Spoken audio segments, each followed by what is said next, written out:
How does the algebra change if Pennsylvania is not having a year that you'd like it to have talent-wise? I mean, do you have to go other places to find those guys? Do you think is there enough talent in that area right now to get to where you want to go? Well, I think when you look at Pennsylvania, obviously we want to do a great job in our state. Then we want to expand that to our region, that 6-hour radius, and then from there we want to go out always and where we're at as a program and target the best players at their position throughout the country. And now when you spread a net like that, you're not going to have a huge return on your investment, but you're able to spread that net, and you'll be shocked with our alumni network and things like that. Kids know Penn State, they know what we're doing as a program. So I think all of that supplements our region. Obviously, if we're not having a ton of prospects in the state of Pennsylvania in any given year, we're going to have to go elsewhere to fill a class of. Right now, we've got 27 signed today. So. To answer your question, we all obviously want to recruit the state, then the region, but if we can target a player nationally that we feel like upgrades our roster, then we're going to do that as well. Do you feel like you have to bat a higher percentage in your region than programs might in Georgia or Florida, where there might be 6 good options at that position, but you might run into 1 or 2 good guys that you need in your footprint? Yeah, I'd say that's accurate. I mean, we take pride in recruiting our region. This is a region that obviously, there's alums everywhere. Every major city you go to, whether that be Baltimore, D.C., getting down in the Northern Virginia area, up to Detroit, over to New York. We have a ton of Penn State presence in this region, so we take a ton of pride in recruiting the area. Did anything change for you when Ricky left in terms of kids wanting to know where do they stand without an OC? Like, how does that go from kind of your side? I think the beauty of it is Coach Franklin's allowed us as assistants and did it himself to be very transparent through the process, and I think that put a lot of people at ease. They know when they're committing here, they're committing to not only the relationships that they have with their assistant coaches, but also just to the program of Penn State. These guys pick Penn State for much more than an offense or a position coach, although that is a huge part of it. But they're picking a part to come into Coach Franklin's program and how we do things. So I thought we really didn't have guys waver. Obviously, there were questions asked, but we were able to be transparent and answer those in a timely manner. What's the biggest question they have with something like that? I mean, do they want to know timeline, or what's their? No, just want to know, hey, are we gonna continue to do the things that you recruited me for? That's a big question that comes up, and obviously, some of that's unknown right now. But all these guys have well-rounded skill sets that would fit into something that we want to do offensively as far as scheme-wise. What went into the decision to add 2 running backs this cycle with 4 scholarship guys coming back next year? Well, I think sometimes you get to a point where you obviously are recruiting for a need, but you also are in a position to take a best available and maybe shift the number. And we thought these 2 guys upgraded our roster from a standpoint to be able to do that. And so, how do they sort of contrast compared to what you guys have already? Well, you're bringing in a guy like Kevon, who's a bigger back, 6 foot, 220 pounds, and a guy like Kazai, who is maybe a little bit leaner but still brings length to the room. I'd say both of those guys, the biggest thing that they do, they bring some length to our room. They're both taller, longer athletes, really good with the ball in their hands and catching out of the backfield. So I think they'll be, well needed and added additions to that room. Tyler, obviously Theo's process was a little drawn out. He delayed his announcement a little bit. What was that process like from your end, and how do you think his family handled everything? I thought they handled it great. The thing that I liked about what they did, they were very thorough. And then once they made the decision, I guess that was about a week ago, they haven't wavered since. He came back down unofficially this past weekend, and he's been great. I think he's through the process. He was able to be very thorough. We never pressured him, and I think that made him feel very comfortable, and he was able to pick the place that he thought was best for him. And obviously, we're super excited about it. What does it mean for him to have Pat coming back?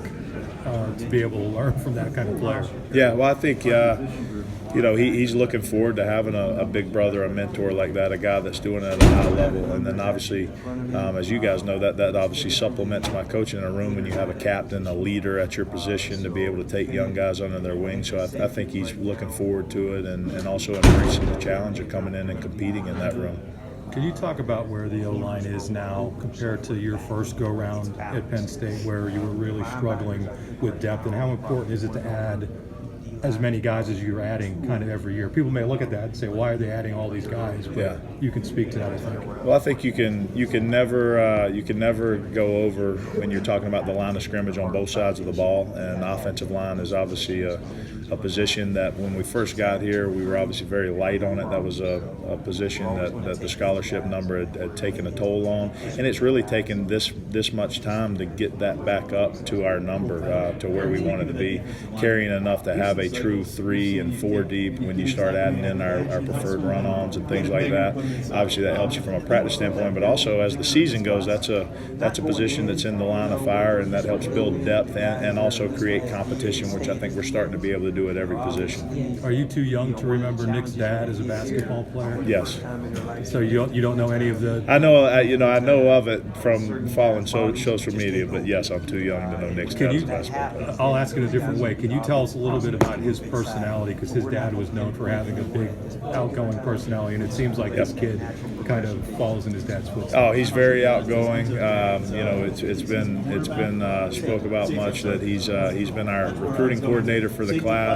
He's all about it, and I think the big thing is he obviously has a big personality, but he's so appreciative for the opportunity and to be here and really put together a nice senior year. And we're excited to add his personality to the program, and he's been awesome the whole way through. What has he done in terms of, I think a lot of people who follow recruiting may know it via Twitter and whatnot. For more casual fans, can you explain how he's really helped you guys with respect to being a quote-unquote recruiting coordinator? Well, he's got some natural leadership abilities, and he's also got some natural people skills. I don't think he's ever met a stranger.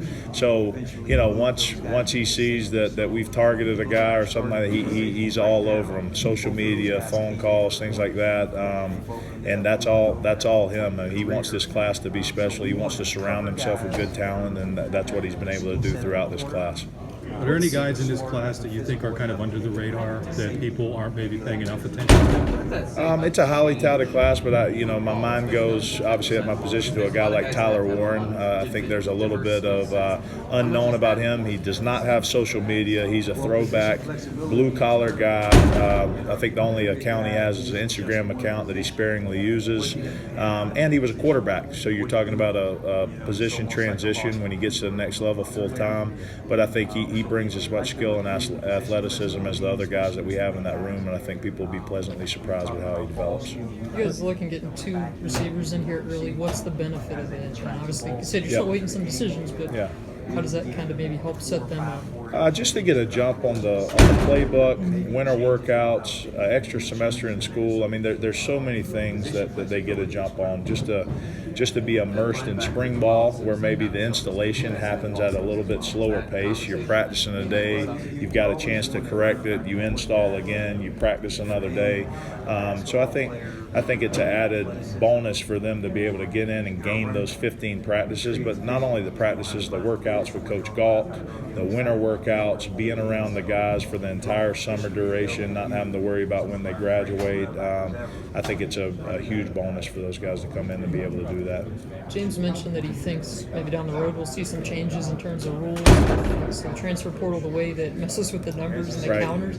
What kind of challenge has that presented to you guys trying to figure out? Because I know, obviously, like you said, you still don't know with NFL decisions, but his number in the summer was 30. Right. And then today we see 27. Like, how do you guys? Well, I think it's very challenging. You obviously have to do projections like you always had.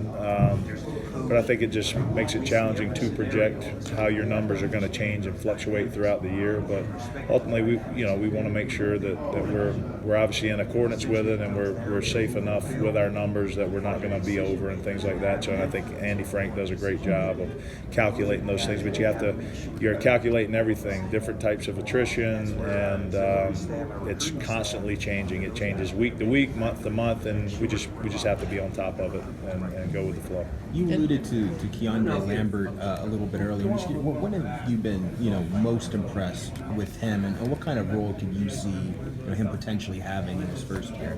Well, obviously we'll see once he gets there, but he brings a very elite skill set. I think Coach Franklin's mentioned it, Coach Parker's mentioned it when you guys talked to him. I mean, we're looking for guys with ball skills, that rebounding ability. Coach Parker's a big basketball guy, so brings up that all the time. But he's a guy with elite ball skills, but to add to that, very good short area quickness, balance, change of direction, speed, getting in and out of his breaks, and he's a winner. Came from a winning program, had a great senior year, and he's set up to come in and have a chance to be successful early.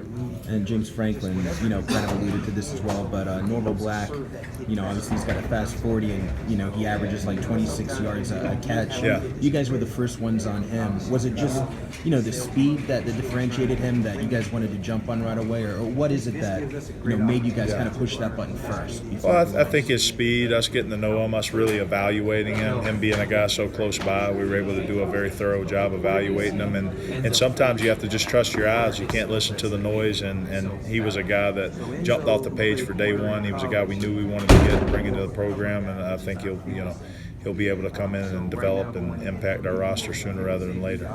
James talked about your support staff for recruiting. How much does that help position coaches who also have to deal with recruiting? Oh, they're unbelievable. Our entire recruiting support staff is invaluable. The work they put in behind the scenes, and not only behind the scenes, but out in front. We have guys on campus, and the way the rules have changed, they're allowed to be more involved. But then also just having the checks and balances between yourself as a position coach and then essentially your recruiting department. Those guys evaluating film, holding you accountable, holding us to the standard of what we want to bring into Penn State. I think it just adds an extra layer to it, and it allows us to be more correct on the front end when evaluating prospects. And then also when they're on campus, they're invaluable to tell the story of Penn State and what we're selling in recruiting, which is that family atmosphere. Numbers by position, offensively, where are you guys at? Where do you like to be? I'd have to go back and look at our exact number today. Obviously, we're going to have some fluctuation here as guys finish up making decisions. I'd have to get back with you on that question. Sorry, I don't have a perfect answer for you. Where do you like to be by class? No particular way by class, because that fluctuates so much as you move through from seniors back to freshmen. The FaceTiming that you guys do with prospects on the day they sign, how important is that, and what do you guys kind of draw out of that? Because it's funny to see the emotions. Yeah. Some people laugh, and Dad's in the back not saying anything. Yeah. I think it solidifies a long process for them and the people that are important to them, and obviously gives us and Coach Franklin that last chance to really put our arm around them from afar and put them at ease, let them know, hey, this is going to be okay. You made the right decision. And the biggest thing we preach in the recruiting process is consistency. What you see from us during the recruiting process is the same thing that your son is going to see when he shows up on campus in the fall, in the winter, whenever he's coming and enrolling in school. And I think that just gives you that last moment to solidify that with the family and obviously celebrate it because it is a long process. It is a stressful process for some guys. It's the biggest decision they've made up to this point in their lives, and just to let them know that, hey, we're here for you. We're the same people that recruited you, and we're going to be the same people that are going to love you all the way through your time at Penn State and on after that. Any points of emphasis going ahead to next year, or are you guys at a point where you're balanced enough that you don't really have to say, hey, we really need to do this or we really need to do that?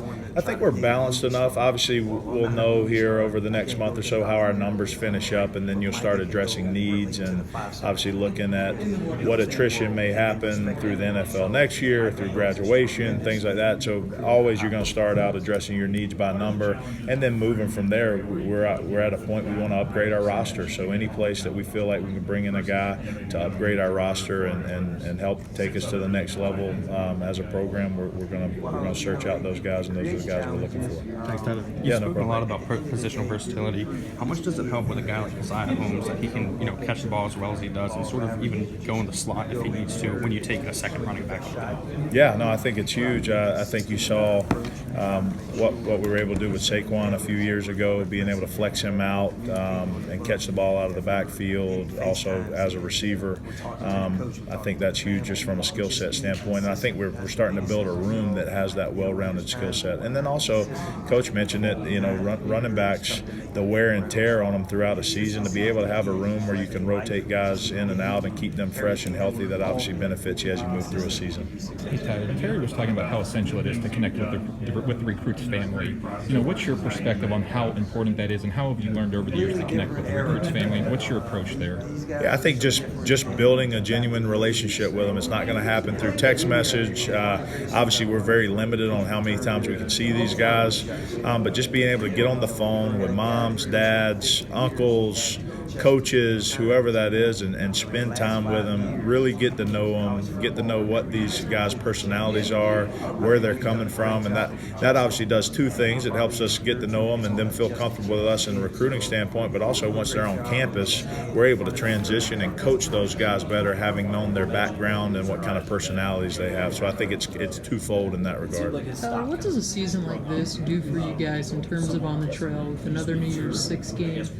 Does that, I'm assuming that helps frame what you're pitching, how Yeah. How does it change that? No, it definitely helps, and I think when you look at a 4-year sample size of where we are as a program, that obviously helps. And these guys know that they're coming in, obviously, to be a part of something that's already going in the right direction, but to add to that. So it definitely helps when we're out on the road. Obviously, everyone loves winners, so winning obviously always helps. But just where we're at from a 4-year sample size of a program and where we have the opportunity to go, I think that's a huge selling point for guys throughout the process. And how do you think you guys can make that next step? Because people like to look at it and they say, okay, there's X amount of 5 stars out there. The 5 stars are going to X amount of schools. Right. How do you crack into that next level? Well, it always comes down to 3 things, in my opinion: talent acquisition, talent development, talent placement. So we've got to continue to acquire talent that we think fit our roster and fit our program, not only from a football standpoint, but from a personality standpoint.